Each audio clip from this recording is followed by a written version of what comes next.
In 1996, Journey thought they were finally whole again. The classic lineup reunited, the music sounded timeless, but one moment changed everything. That was the night they realized the band could play on, but never truly exist without Steve Perry. It all started in 1977. Journey was already a band of incredible musicians, born out of Santana's rhythm section and packed with talent. But they were missing something. Their records were technically brilliant, yet they lacked a voice that could make people feel something deep inside.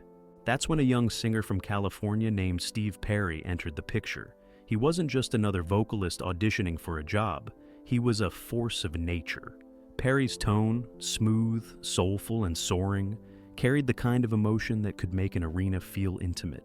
When he sang, it wasn't just about notes, it was about truth. The first time the band heard him sing Lights, they knew everything was about to change. His arrival transformed Journey from a niche progressive rock experiment into a mainstream powerhouse. Their 1978 album Infinity marked the rebirth. With songs like Wheel in the Sky and Lights, Journey suddenly had heart, and audiences responded. By 1980, that heart was everywhere. Perry wasn't content to just perform. He crafted stories people could live inside. When he sang Open Arms, you felt the ache. When he hit the chorus of Don't Stop Believin', it wasn't just optimism, it was anthemic hope. The connection between Perry, Neil Schon, and Jonathan Cain became unstoppable. Schon's guitar screamed, Cain's keys shimmered, and Perry's voice tied it all together. Their live shows were electric. Fans packed stadiums, holding lighters high, while Perry's voice cut through the air like lightning. He had an energy that was both confident and vulnerable, the kind of charisma you can't teach.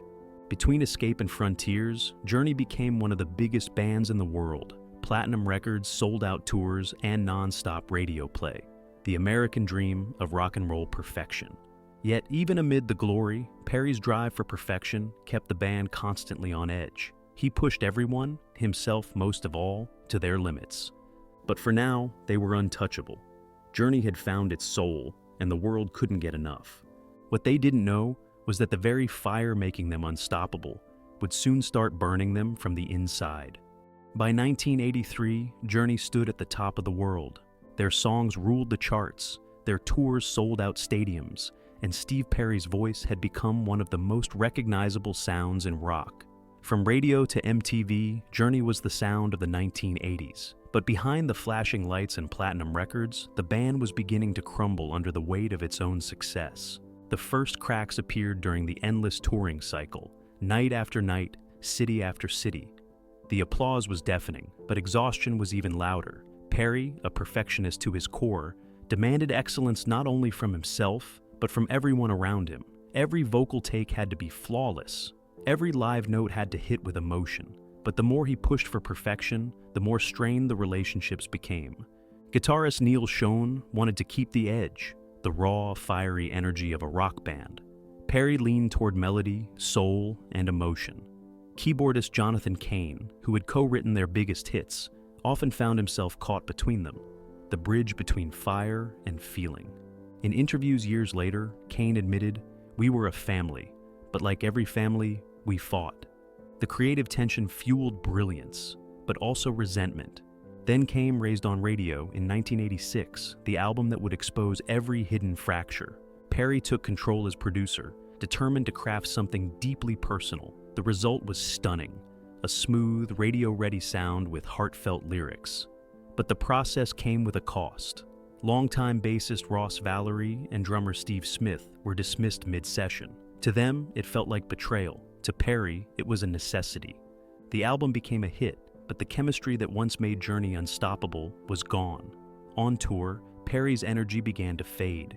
He complained of fatigue, pain, and burnout. Then came the breaking point, a serious back injury that forced him to stop performing. Without him, the band couldn't go on. And for the first time since 1977, Journey fell silent. There was no press conference, no official breakup, just silence, and an unspoken truth hanging in the air. The dream that once lifted them to the top had finally collapsed under its own weight. When the lights went down after the Raised on Radio tour, Journey didn't just stop touring, they vanished. No farewell tour, no public statement, just gone. For fans, it was unthinkable. The biggest band in America had disappeared at the height of their fame. Inside the band, everyone needed air. The pressure cooker of success had burned them out from the inside. Neil Schon dove headfirst into new projects, forming Bad English with Jonathan Cain. Their hit, When I See You Smile, hit #1, proving Schon and Cain could still make magic.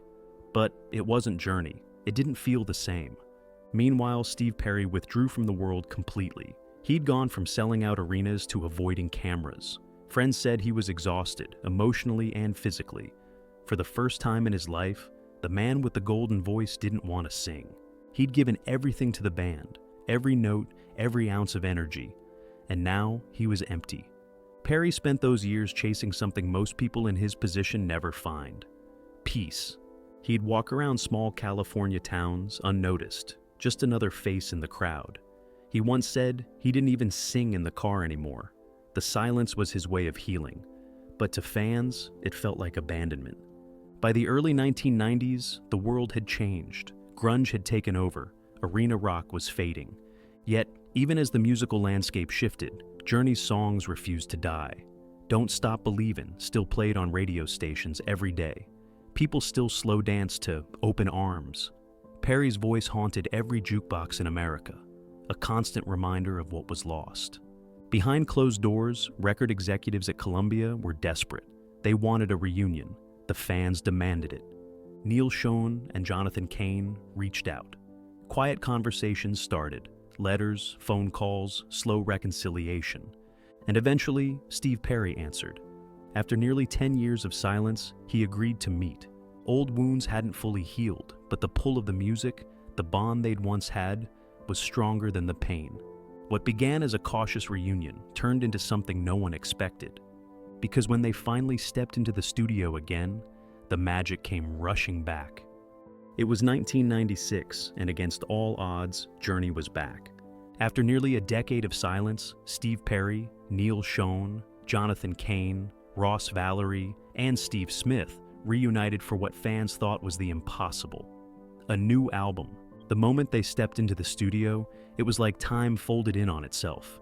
Cain's piano lines shimmered, Schon's guitar roared, and then Perry opened his mouth. That voice, still clear, still soaring, still drenched in emotion. Everyone froze. It was as if no time had passed at all. The sessions led to Trial by Fire, a record that felt both nostalgic and new. Songs like When You Love a Woman captured everything people loved about Journey: tenderness, melody, and heart. Perry's delivery was more soulful than ever, shaped by years of silence and reflection. The single became a hit, earning a Grammy nomination, and for a moment, it looked like the band was back on top. Fans braced for the world tour that would define a new era of Journey. It was supposed to be their grand return, but fate had other plans. Just before rehearsals, Perry took a hiking trip in Hawaii. It should have been a relaxing break before the comeback of a lifetime. Instead, it turned tragic. One misstep on a trail, and he fell hard, injuring his hip. Doctors told him he'd need surgery before the tour could begin. But Perry hesitated. The surgery wasn't simple, and the recovery could take months. He was terrified, not just of the pain, but of losing the one thing that defined him: his voice. He wanted time. The band wanted answers. Weeks turned into months, and patience wore thin. Management pushed for a decision. Finally, Neil Schon and Jonathan Cain made the hardest choice of their careers. They issued an ultimatum. Either Perry went through with the surgery, or the tour would go on without him. That night, Perry walked away. He didn't argue, didn't fight, just left. Behind him, he left a silence that felt eerily familiar. The band was devastated. They had the success, the fame, the fans, but not the voice that gave them life. And for the second time, Journey realized they'd lost the one thing they could never replace. When Steve Perry walked away in 1996, Journey didn't officially break up. But the silence that followed said it all. The Trial by Fire album had gone platinum. The fans were begging for a tour, and the spotlight was waiting. Yet the man who gave their songs a heartbeat was gone. For months, the band held on to hope. Maybe he'd change his mind. Maybe he'd come back once he healed. But Perry never did. His silence became their reality. Eventually, the remaining members, Neil Schon, Jonathan Cain, Ross Valerie, and Dean Castronovo, decided to move forward. They couldn't stay frozen in time, no matter how much it hurt. Journey had always been about the music, and the music had to go on. So, they began their search for a new singer. In 1998, they found Steve Augeri, a talented vocalist who'd fronted the band Tall Stories. His tone had that familiar warmth, close enough to Perry's that fans could feel a flicker of nostalgia. With Augeri, Journey returned to touring, playing the hits that had defined an era. Crowds still sang every word of Faithfully and Don't Stop Believin'. But something was different. Even as the music roared, you could sense it, that invisible absence on stage. For die-hard fans, it was impossible not to compare. Perry's phrasing, his emotion, the way he could make a note feel like a confession, it wasn't just talent, it was soul. And no matter how good the replacements were, that soul couldn't be duplicated. By 2006, Augeri's voice began to strain from years on the road, forcing the band to bring in Jeff Scott Soto, a rock veteran known for his powerful range. He brought energy and strength, but the chemistry still wasn't the same. Then, in 2007, a YouTube video changed everything. Neil Schon stumbled upon a clip of a Filipino singer named Arnel Pineda performing Journey covers in a small Manila bar. His voice, shockingly close to Perry's, blew Schon away. Within months, Pineda was flown to the US and became the new frontman of Journey. The band was reborn once again. But behind the curtain, everyone, including Schon, knew the truth. Pineda could sing the songs perfectly, but no one could be Steve Perry. After Steve Perry's quiet exit from Journey, he disappeared from public life, not out of bitterness, but exhaustion. He'd spent nearly 2 decades chasing perfection under blinding lights, and now, all he wanted was silence. While the band carried on, Perry lived a life that almost felt ordinary. He walked down California streets without being recognized. He sat in diners, reading newspapers, occasionally glancing up when one of his own songs played over the radio. To the world, Steve Perry had vanished. But to the fans who grew up with that voice, he'd become a ghost of an era they couldn't let go of. Interview requests piled up. Reunion rumors surfaced almost yearly. Every time Journey was inducted into something or launched a tour, the question followed, will Steve Perry ever come back? And every time, the answer was silence. But beneath that silence, something far more human was happening. In 2011, Perry met Kelly Nash, a psychologist battling late-stage breast cancer. Their connection was instant, and despite her illness, Perry said she reignited something inside him that he thought had died long ago. For the first time in years, he found joy and love again. But fate was cruel. Kelly passed away in 2012, leaving Perry shattered. In the grief that followed, he rediscovered what music meant to him. Not as fame, not as pressure, but as healing. Music became the way he could speak to her when words no longer could. That pain led to his comeback album, Traces, released in 2018, his first solo record in nearly 25 years. The songs were quiet, reflective, and filled with longing. You could hear the ache of loss, but also the warmth of gratitude. Perry didn't need arena lights anymore. He wasn't singing to millions, he was singing to one. When he finally returned to the stage, his voice was softer, but the emotion was deeper than ever. Fans wept. Critics called it the most human version of Steve Perry we've ever seen. And when asked if he'd ever reunite with Journey, he smiled sadly and said, "I love them. I always will." But that time has passed. It wasn't bitterness, it was peace. The man who once carried Journey had finally learned to carry himself again. Decades have passed since Steve Perry last stood on stage with Journey, yet his shadow still lingers, not as something haunting, but as something sacred. Every night, as the lights dim and the opening notes of Don't Stop Believin' echo through arenas, there's a moment of quiet recognition. The crowd sings, hands raised, and though the man who made that song immortal isn't there, his presence is everywhere. Arnel Pineda carries the torch now, and he does it with heart. He's lived Perry's story in his own way, rising from nothing, discovered by chance, singing his way from small clubs to massive stadiums. He once said, "Every time I sing those songs, I feel his spirit beside me." That's the strange magic of Journey. Even after all the years, even after all the changes, the soul of the band still leads back to that same voice. Because Steve Perry didn't just sing Journey's songs, he defined them. He turned faithfully into a promise, open arms into a confession, and separate ways into a cry for something already gone.